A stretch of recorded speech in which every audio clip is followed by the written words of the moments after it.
Yeah, that's a puddle of water. I was thinking about putting these two vents in because it was getting quite hot in this pocket when I was testing, and I thought maybe I'm not getting enough air coming down here, and I'm gonna have to add a couple of these vents in from the outside. Then I went outside and I noticed it wasn't blowing that much air out. So I opened up the vent and it still wasn't blowing that much air out. And this is why you gotta beware when you're buying used. See my air conditioner? It was blowing cold air, but it wasn't blowing that much heat out. And I noticed the heat was starting to build up in the pocket because I was testing this. Well, I'll show you why. Let me get my flashlight. As you can see, I got it apart. It's not broken. I just have it apart because I'm going to clean it. I'm going to show you what's going on. Okay, hopefully you guys can make that out. But if you look, you can see how clogged all the fins are on this grill. So the fan's not really doing its job, and there's quite a bit of water accumulating in the bottom of this unit. I also noticed on the back of this particular unit there's a plug you can pop out to drain. So I'm gonna utilize that little drain hose and run a drain out the back and not just rely on it kicking the water up against here, because I think that's part of the problem with these ACs is the dust and everything collects in this water inside of here. Actually, remember this whole side of this air conditioner is open, so all the dust can come in here and settle in the water, and when the fan kicks it up to blow it against the grill to make it dry, it's a good idea, but it's dirty water. And now look at all the stuff that's accumulated on those fins. So now I have taken the air conditioner apart. I'm going to take a brush like this, see if you guys can see that, and I'm going to start cleaning all of this off of the, there we go, see if I can get this in good light for you. Let me see if you can notice a difference here. But now I can see through those fins. I don't want to go on the outside and just blow air through.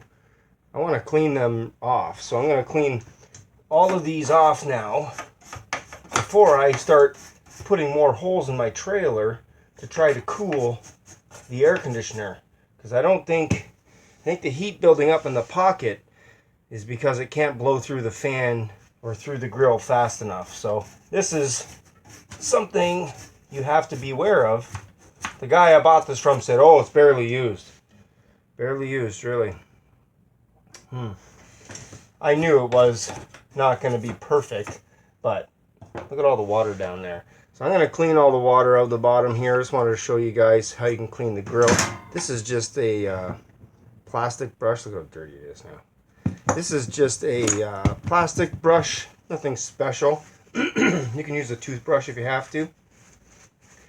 The only part that I had to worry about, not really worry, but right here there's a foam seal, so I had to cut the seal. But I don't think that's going to hurt when I put it back together. It just pushes the steel body against here to separate the two pockets. And if you want, you can always put a little tape over that when you put it together. But I use an X-Acto blade, so it's a nice clean cut. You don't have to worry about it. But anyways, here's where my brush is clean. It's just a plastic bristle brush, nothing fancy.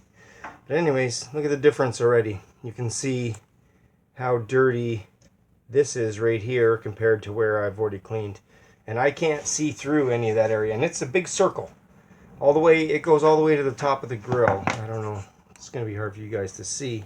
But you can see in here, behind that fan, it's all up in there too. I'm just doing this so I can get the lower part. Luckily for me, there's enough electrical in the wiring that I could lift the fan. I haven't undone any electrical. All I've done is taken the screws out to get the cover open, pulled this foam off so I could lift this fan mount. So it'll give me enough to get all of that cleaned, get all the water out.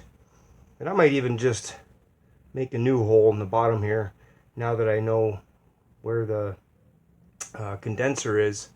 I can drill my own hole and actually run a drain out through the bottom where I want to, maybe a copper pipe, and run it right out of the trailer or underneath the trailer if I want, through the closet. That might be an idea. I don't know yet. I'm going to figure it out as we go. I just wanted to let you guys know, buyer beware when you're buying stuff used. This does work. It does blow nice and cold, but it wasn't pushing the heat out fast enough for me. And I don't want the air conditioner burning out on me as soon as I get the trailer out. So you can look at how much dirt and stuff is right here. That's just from the tray down here where the water collects. So yeah, sure, it's a good idea, and these air conditioners are meant to self dissipate the water by splashing it up and using the fan to dry off on the condenser because it gets warm. But the flaw of it is, if your air conditioner is hanging outside, the air coming in is dirty and it can settle in that water. So you got dirty air coming into the fan, landing in the water, splashing up into the fan and clogging, or on the rad and clogging up the grills. Yeah, something to think about. Anyways, it's enough jibber jabber. Just thought I'd do a little video showing you guys testing stage, testing out the AC before you make more holes in your camper. Make sure your air conditioner's in good shape. Here you go, guys. Here's a better view. I got the fan off. Thought I'd show you. Look how dirty that is. Look at that. I've just wiped the water out of the bottom, so. But yeah, that's that part that I started cleaning.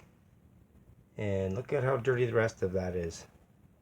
How is that fan supposed to cool this unit down when the part that needs to be cooled isn't able to be cooled? Anyways, here you go. Buyer beware. There's the fan out. I'm going to clean this and put it back together. And I think I'm going to have quite a big difference in the heat in the air conditioner area. Thought I'd show you what it looks like clean before I put it all back together. And don't forget to clean the fan blade. This fan blade had a lot of buildup on it, so I can imagine over time your fan blade would go out of balance once that dirt builds up on the edge of the blades, because it was building up on there. So that'll probably make it run a little bit smoother. And there you go, it's all clean. Clean the tray out. I end up unscrewing that that grill out of there and lifting it out and cleaning the entire bottom part of that tray. And I think I'm just going to run a hose from the drain port. I should have showed you guys that. See, on mine, there's a drain port. I'll use my shadow. There's a drain port right there. So I'm going to put a tube off of that, as well as let the fan do its job. So we'll see how that works out. Anyways, there you go. All cleaned, ready to go.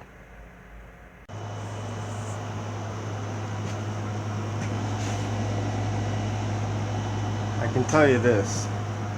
It's already running better. It's quieter, I can tell you that. And it's cooler. And I can feel a lot more air coming out the back. I got that closed up, giving it a fair chance, just like I did last time when I had it hooked up before and it got really hot inside of there. But I don't know, it's very promising. I'll give it another half an hour and I'll come and take one of these panels out and see how warm it is in here. Because yesterday it was super hot in that box area and very humid. So I'm going to see what happens. Okay, it's nice and chilly in here. It's been about half an hour. I'm going to check and see what it feels like in here. And it is beautifully cool in here. It's not humid. It's not hot. I think I'm going to be just fine. And do not need to punch more holes in my camper. This insulation will be going behind the panel that I built for here.